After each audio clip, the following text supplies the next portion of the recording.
Today we're going to be talking about The Richest Man in Babylon by George S. Clason, I think that's his name. And the reason I'm talking about this book is because I believe it's the most foundational, the most important book when it comes to wealth. I have read a lot of books about wealth, and I like this one because it talks about the actual compound, like the actual growing of wealth. And I have my notes here. I've summarized every chapter by chapter, so I'm going to be reading some of the chapters and notes, and I'm going to be portraying more. So get ready, it's going to be a lovely ride. So whether you're watching this by looking at me, or you're connected to your car radio, you're connected to your speaker, you have your earpiece on, I want you to not just focus on my voice, but focus on the lesson. Because I enjoyed this book, not just because it is very insightful, but because it is told in story mode. So we're going to start with chapter 1, The Man Who Desired Gold. So the summary of chapter 1 basically starts like this. Basir, a chariot builder, and his friend Kobe, a musician, are tired of being broke. Despite working hard, they realize they need to learn how to manage money instead of just earning it. The key lesson here is desire is the starting point of wealth. You must first want to be wealthy and seek knowledge to make it happen. I remember reading this chapter, and it was just basically about two broke friends that have been working very hard since they were young, and now they are mature. But yet, for some reason, they're not touching that word that they've been working so hard about. But their two group friendship did not always used to be two groups. There used to be a third person. And this third person ended up being very rich, very accomplished, has a huge house, has so much. That means we are doing something wrong. And it's not just about hard work, because if it's about hard work, we are supposed to be one of the richest people here. Because he's looking at other rich people, he's like, I too want to live life. I too want to provide well for my family. But every time it seems like I'm making money and the money is finishing before I even have anything to do. And they're like, you know what? I'm going to go and meet my friend, the successful one amongst us. And that is why the most important thing, the first step of building wealth, is just desiring it and going to seek for the knowledge. Because the trick with wealth isn't just about, oh, money, gaining or earning the wealth. It's about understanding how to use the money that you get. Let's enter chapter 2. Chapter 2. The Richest Man in Babylon. Akkad, the richest man in Babylon, shares his journey from a poor scribe to a wealthy man. He teaches 7 golden rules. This comes in later chapters, and that build his fortunes. What is the key lesson in this particular chapter? What is a skill that can be learned by anyone, regardless of background, and anyone can become rich by appealing or by applying this proven principle? Now, they go and meet their friend Akkad, and they were like, oh my God, this is the truth. We started together in life, but you are more successful. You have this huge house.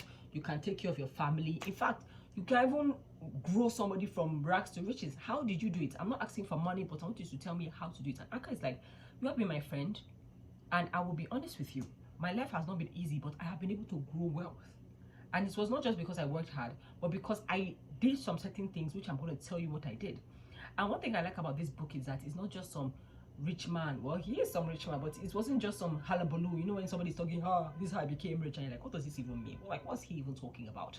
But he gave it in very practical steps. And when I was reading, I remember reading this story, I think I read it like 5 years ago. I was like, oh, okay, I can do that. So remember, the key lesson is that wealth is a skill that can be learned by anyone, regardless of your background, regardless. You understand? So now let's go to chapter 3, when he talks about the foundation of wealth. Chapter 3, he says the 7 cures to a lean purse. What did I say? The 7 cures to a lean purse. Foundational for your Babylon budget rules. Here the trick. Akkad gave these practical steps to build wealth. Number 1, start thy purse. Start thy purse to fattening. That means save at least 10% of your wealth, of your income. So it doesn't matter if you're making 2,000 naira, or you're making 200,000, or you're making 2 million, or you're making 2 billion. You must, every single paycheck, you must save 10% of your wealth. Even if you're not earning anything, you must, that 10%, you must learn to use minimum. That your 90%, that is your salary. I don't care if the rent is your salary book, that this is 200 million that you're going to be getting. Minimum of 10% must consistently go into what? Exactly, your savings. Next thing, control thy expenditure. Don't spend more because you earn more. Okay, when you're hustling, you're going to realize that, oh, you're getting more clients, you're getting promoted. Oh, okay, opportunities are coming. Just because your lifestyle is increasing or the money you're earning is increasing, your lifestyle must not follow. Before you started making that increase in money, you were okay with eating rice and meats. The moment they increase your salary, guess what you're eating? Chicken, rice, potatoes on the side. After you're wondering like, oh, I'm earning more, but my money is not growing more. That is the issue. The next one, make thy gold multiply. Invest your savings wisely. When you start investing, you're going to learn something very, very crazy. Is that investing is not just about taking money and putting it somewhere. You must learn it. You must go to the masters of it and say, oh, how does this work? It's not just about investing wisely. And that is why they will always scam a lot of you people.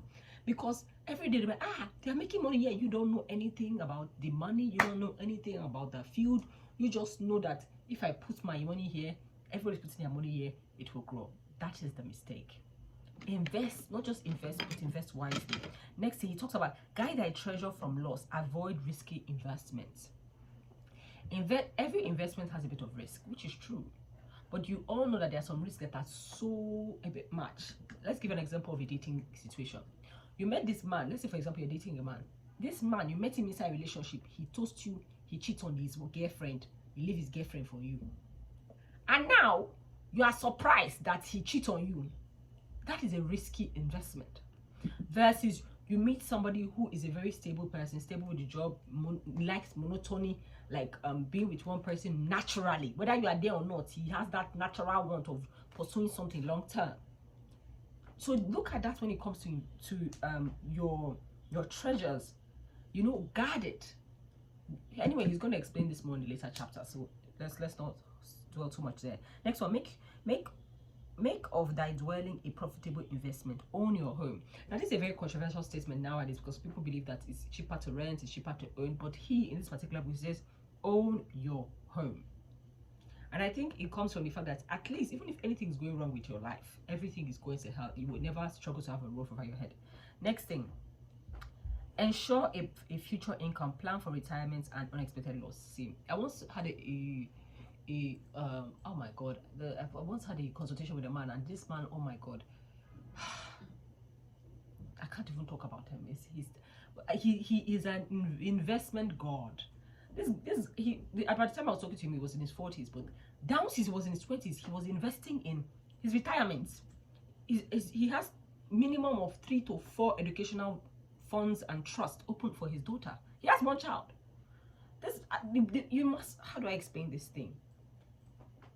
Youth is beautiful, but it's not forever. And instead of trying to cling on to it, honor it, understand that, oh, it is passing. Just like the way I was a baby, I was young, I was old, I'm going to be old. Prepare for her. But don't worry, we're going to talk about how to do this later. Next thing, increase the ability to earn. Constantly grow your skill and income. Yeah? Constantly grow your skill and income potential. These are the key 7 cures for Babylon budget preprint. Now, one of the biggest things I've come to learn about people, like I do consultations a lot. Most of the clients I get are people that are making a lot of money. Like, they're making so much money that is like, why do you need a consultation? Like, what do you know? But of course, they always have 1 or 2 or 3 things that we need to work on together, which is, you know, it makes sense. However, it's always like, you have a lot to do. You have a lot. But no matter how much you have, you constantly keep learning. I want to know what investments should I look into? What savings plan should I look into? I feel like I should be doing more. I feel like and I'm like, okay. And that is why they keep growing. You look at somebody, I'm like, oh yes, this person probably has this because of this or has this because of this. But meanwhile, these people are going out of their way. This man I told you about that has multiple investments, multiple trusts. I'm sure you're thinking like, this man grew from nothing. He started from a street, somebody that was working on the streets. Nothing at all. No rich parent, no nothing. Now, the moment I was talking to you, he just turned 40, he's married, he has multiple businesses, got his master's degree, he's paying for his wife's master's, has multiple investments, multiple. And as he's talking to me, he's even looking for more investments, more things, more businesses. And you constantly, because the more you know, the more you earn. And the more you earn, the more it grows because you're investing. Everything just keep going circle. Not everybody has the lack of being born from generational wealth, or even if you have the lack of being born from generational wealth, if you don't know how to maintain it, problema. Do you get what I'm trying to say? Let's go on. We're in chapter 4. Next thing. Meet the goddess of good luck. Oh, this is what I love. This was my favorite chapter. I was reading it. Listen, good luck favors the prepared. Many people miss opportunities because they delay taking action. Luck is attracted to action. Procrastination kills wealth. Take bold, informed steps when chances appear. 3 things here. Number 1, luck favors the prepared. Are you prepared? You want sources of income to come to you. You don't go out. You don't have a job. You don't have a business. You don't even try your any way to open any way. You just hope, oh my God, let money come to this one way. But imagine now, let's say, just imagine that you're putting yourself out there. You have, whether it's your job or your business, or you're open to investing, or you have your own emergency saving. Like if your markets now, or let's say you have somebody now, you have this business you're selling, but somebody wants to, Jesus, I want to quickly japa, come and buy my house. Come and buy my house. I'll sell it for you half the price. I'll sell it for you half the price. Let me just quickly go. If you don't need to have all the money, just give me small. You don't have any savings. That is Lady Luck. Lady Luck just gave you house and they would have paid twice the price, 3 times the price. Gave you for half the price, but you were not prepared. A lot of finances doesn't just come about hopes and dreams, which is important because you have to believe it to conceive it, which is true. But you must prepare yourself for the life that you want. You want people to treat you a certain way. You want this kind of lifestyle. You want all these things. But you don't do anything to improve yourself, better yourself, open yourself up to opportunity, learn how to invest, learn how to save, learn how to even manage the small responsibility that they gave you. How will Lady Luck look at you and be like, okay, there are over 8 billion people in the world to choose from. And sometimes the Lady Luck will be like, okay, he's not prepared. Let me just still give her this money. Let me give her this opportunity. You will not even know how to deal with it because you're not prepared. Do you understand? Okay, anyway, let's go on. Chapter 5, the 5 laws of gold. Again, Akkad's son is tested with 1,000 gold pieces, and these are the 5 rules. Now, one thing I like about Akkad is that this is not in the story, was Akkad's son. Akkad, the rich man, was like, see, I've made all my money.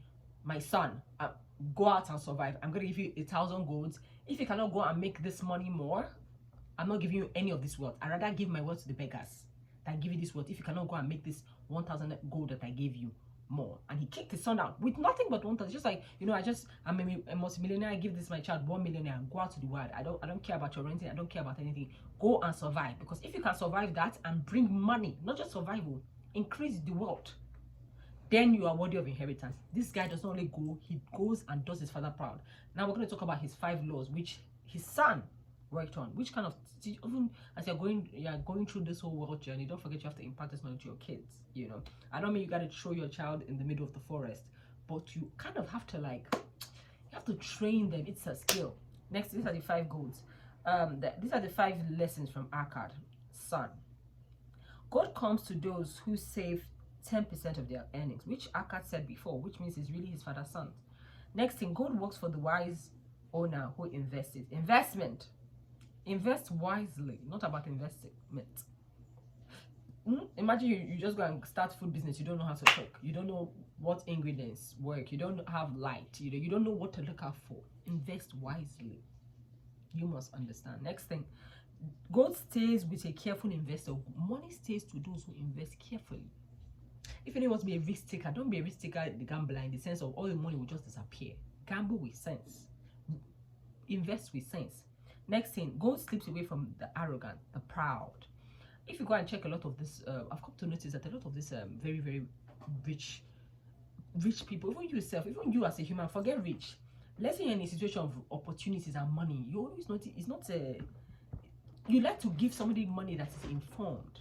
Like opportunities, I don't know, there's just something about just I don't want to say have sense, but never stop investing in your mind and in who you are, because that is how you make informed decisions. So they say God slips away from the ignorant. Next thing, God flees from unrealistic profits or dishonest schemes. Nobody likes this scammer.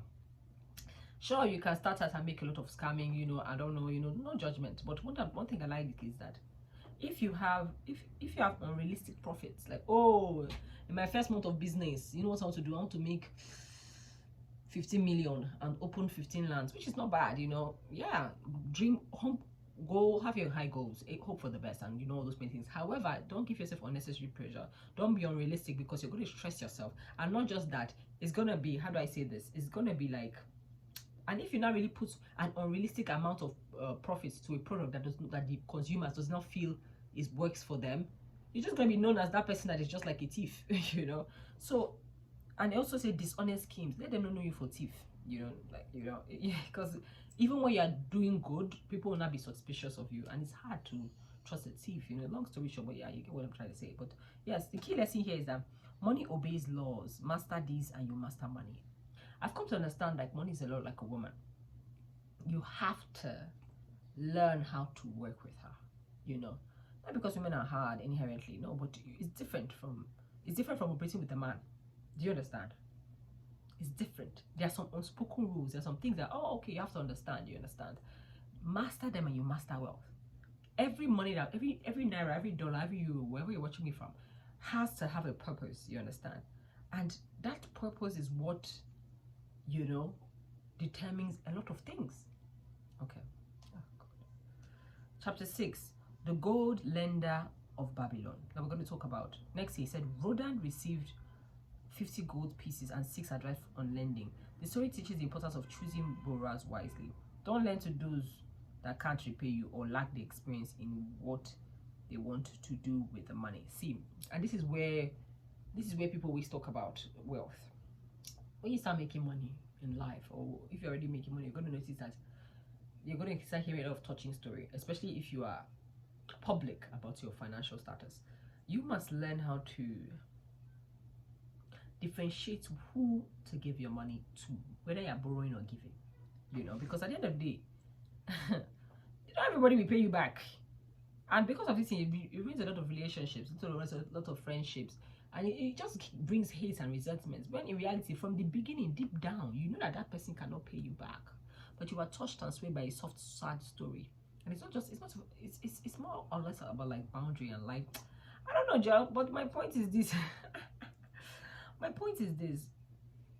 It takes skill and a bit of boundary and a bit of selfishness and a drop of like, you know, of tough skin to maintain, you know, what you are growing.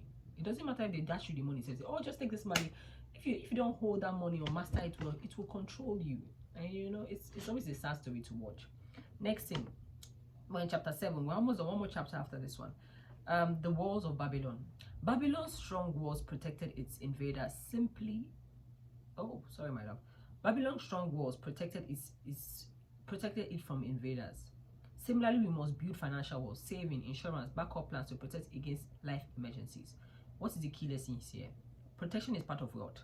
Guard your fortune like the city guards its gates. See, once you start making money, have you noticed that the richer the person, the less like they're more protected with security. Spiritually, they're just protected. In fact, even today's now is even a problem. They are, you know, because you must protect it. There are people that just feel entitled to your money, your wealth, your being, because of what? Because of what? They don't even know. Like some evil family, they will just assume that you're entitled to any part of you because of what? Generosity. Please. You must learn to protect not just your money, but everything that you stand for. Do you understand what I'm trying to say? So whether it's from the world, whether it's spiritually, whether it's emotionally, whether however way, some people they protect themselves with silence. They not even if they're making 15 billion naira, they will still wear that same poverty clothes and they will still ask you for money. They will ask you. So protect their own from spiritual. So protect their own from with banking, saving. So some people used to put their money inside bed. You must know how to protect your money in the way that feels safe to you. Do you understand? And yeah, the last one is the camel trader of Babylon. Tact. A broke man learns from a camel trader who rebukes his life after losing everything. The trader comes back teaching perseverance and discipline. Here's a key lesson. You can rise from any fall. Honestly, consistency and wise action restores wealth over time. See, and this is for people that have lost wealth. Well, that's what I like to say. It happens, especially when you're growing wealth for the first time. You're gonna have some crashes. You're gonna have some failed times. You're gonna lose some money. You're gonna have some. It's part of life. You are learning. It's part of the game. You understand? The trick here is to just understand that once you can rebuild it, you know, they can steal from you, they can say anything, but you can rebuild it. Because what helped you build that money in the first place? Sure, there were opportunities, there was lady luck, but you built that money in the first place. So just because something happened bad, or life happened, or you made a mistake, don't let that discourage you, because you have the three main things that it needs. Number one, discipline. Number two, consistency, and I think it's commitment. Yes, consistency and wise action. Just the ability to smell an opportunity, when like just the ability to, oh, this is when we jump now. That can be the difference between making a huge sum of money or making no money. But you have made that, you have done that jump before, so you know, okay, I should jump now. You see, that's the difference. And we have one last chapter. Oops, this is my mistake. The chapter 9, the clay table, the clay tablets from Babylon. An archaeologist discovers tablets detailing how one man got out of debt using discipline and budgeting. Budgeting is a sacred art, you know. Even ancient Babylonians used budgeting to escape debt and build wealth. Now, what is budgeting? I think the idea, when you hear the word budgeting, it's just financial planning. That is all it is. That is all it is. It is every single naira or dollars or pounds that come into my space that is my own. I assign a job to it. This 15,000 is for my rent. This 20,000 is for my investment. That is what it is. And all you have to do is follow it. And the parts that you cannot follow it, take note of it and adjust for the next month. That is all it is. It does not have to be this great, where is me? How dare I? You know, it can just be something like, okay, what works for me? That's why whenever I want to advise creating budget, don't focus on creating it straight. Oh, I need to save this right now. Focus more on creating it in a way that you will follow. Because you can lie to everybody, but you can't lie to yourself. Because you know for a fact that you will not follow that budget if it's like this. So just be honest with yourself and create a financial plan that you will follow. And yes, that is pretty much it.